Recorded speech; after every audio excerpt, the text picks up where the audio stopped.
I've said this a few times during the series, but when I bought my PlayStation 3, I got it that day with 3 games. Well, you're looking at the third game that I got that day in Need for Speed Carbon, and of course the other two, Marvel Ultimate Alliance and Resistance Fallen Man. Now, the best way I can describe Need for Speed Carbon is like a YouTube order to shit-stained underwear. It's all worn out. No, really, this game came out during the time Need for Speed was trying to copy the movie franchise The Fast and the Furious. The Fast and the Furious came out and was a pretty decent hit, obviously has morphed into a ridiculous franchise with more movies than necessary, so EA, of course, is not one to shy away from things that make money.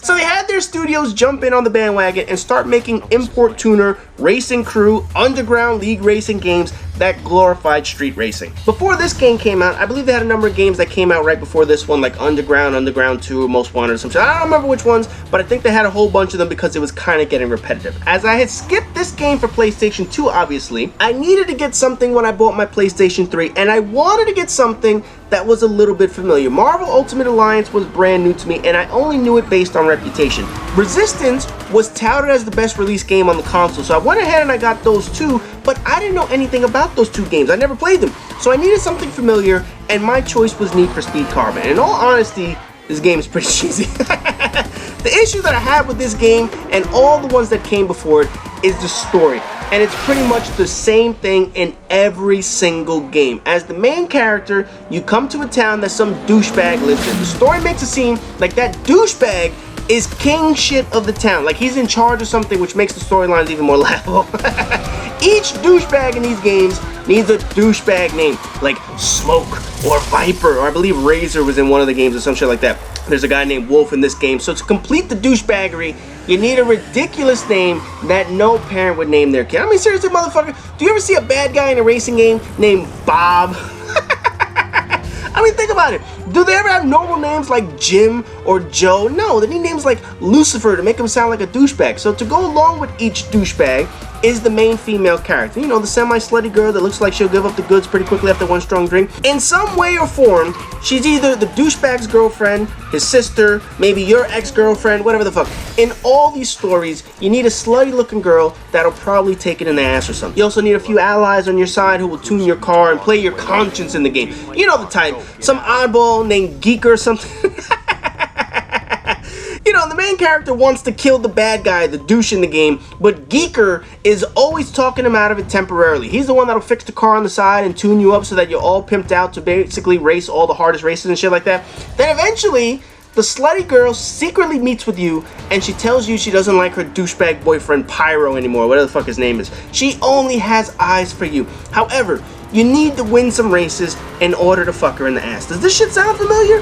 Of course it does, because it was the plotline to all these fucking games around that same goddamn time. Now, in going back and playing this game, I started to remember a bit of the things the game had, because after all, a number of similar games start to blend in and you forget which features and races belong to which game. They got rid of that drag racing crap, which I was happy about because I couldn't stand that shit. Instead, they replaced it with canyon racing or something like that, which I'm going to talk about later. Basically, you had to go down a mountain path and whatnot. But again, we'll talk about that in a few minutes. In this game, I believe the town was broken up into different gangs or crews, or whatever these idiots called themselves, and you needed to take back each part of the town, because remember, you're trying to fuck the main girl in the ass.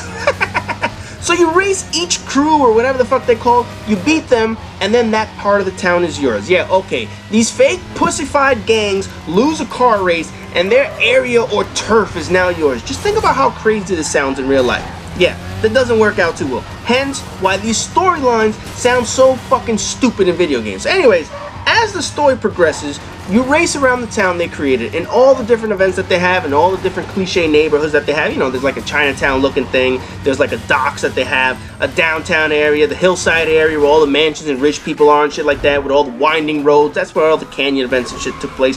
You have highways and bridges, you got all kinds of shit. Basically, you're running around the map trying to take on different crews in different areas in all the different events, and basically you have to beat them in every single event to keep advancing the storyline up in this motherfucker. You know, each area you win brings you one step closer to fucking the girl in the ass. You know, it's like each race, that tip gets closer and closer and closer to the butt cheeks. By the end of the game, you've beaten all the crews in all the different areas. You've taken over all parts of the town. The city belongs to you. Why the fuck not? Yet, here comes that douchebag arriving, thanking you because he wanted those territories for himself. So Barbed Wire, whatever the fuck that douchebag's name is, he brings the leaders of those crew into his crew. And now you have to beat all of them. Now just think about this for a second. Each one of these crews owns a certain area, whatever the fuck it is. And this douchebag is supposedly the king of the town. So why the fuck do we have all these crews to begin with? What area does this motherfucker own? Oh, he owns them all, or whatever the hell it is. So in any event, at the end of the game, all these assholes that ran their own crews now want to join his crew. The fuck? Really? I mean, the amount of times you have to smack yourself in the forehead for this shit to make sense is utterly fucking absurd. I mean, you're just trying to fuck that girl in the ass. Why do I have to beat these assholes all over again? At the end of the day, you beat all the races. The douchebag has to give up his car, and you finally get to fuck the girl in the ass as your reward. Hooray! I think that pretty much sums up every fucking Need for Speed storyline around this time, because everything was so goddamn generic in trying to match the Fast and the Furious franchise. But anyways, the one new thing that I mentioned already that was offered was canyon racing, or whatever the fuck it was. Basically, it was a few races where you had to drive down one of these long and windy roads in the hills somewhere, whatever the fuck. Basically, they had racing or drifting and whatnot, if I'm not mistaken. And this was new to the series for a race mode. I thought it was okay. It was something new. It was something different from the other shit that we normally have, but it was just as annoying as some of the other gimmicks that they had in prior games. You know, the drifting thing where you had to make sure that your cars were spinning out and taking turns and getting all these multipliers. Whatever the fuck. You know, I was fine doing all the races. I won them, but they fucking annoyed the shit out of me. Now, like any Need for Speed game, the controls of the game are arcadish. I mean, this is nowhere near the simulator of Gran Turismo, so you have to expect that the cars are not going to handle like real-life cars. You can't turn a car at 180 miles an hour just using a handbrake and magically not flip the motherfucker over. You can't replenish your nitrous oxide by driving dangerously or driving on the other side of the road or whatever the fuck it is. Essentially, this is an arcade game. You might as well put a couple quarters into a machine and just play cruising or whatever.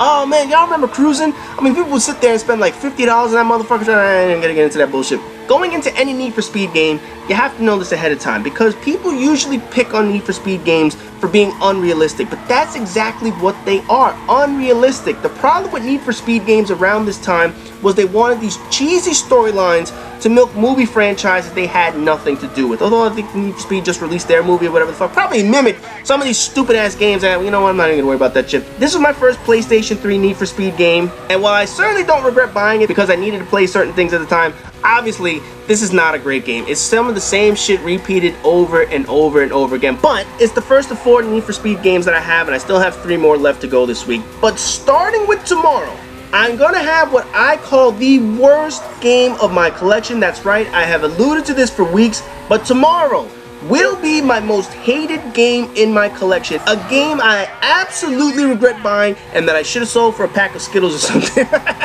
That shit was fucking terrible. So if you want to see some anger and frustration, just watch tomorrow's video to see what I think of the biggest piece of shit that I have ever bought. I mean, just playing that game made me want to rage all over again up in this motherfucker. But anyway, as always, rate, comment, subscribe, and all that good shit. And stay tuned for tomorrow's video. There's going to be some rage up in this motherfucker.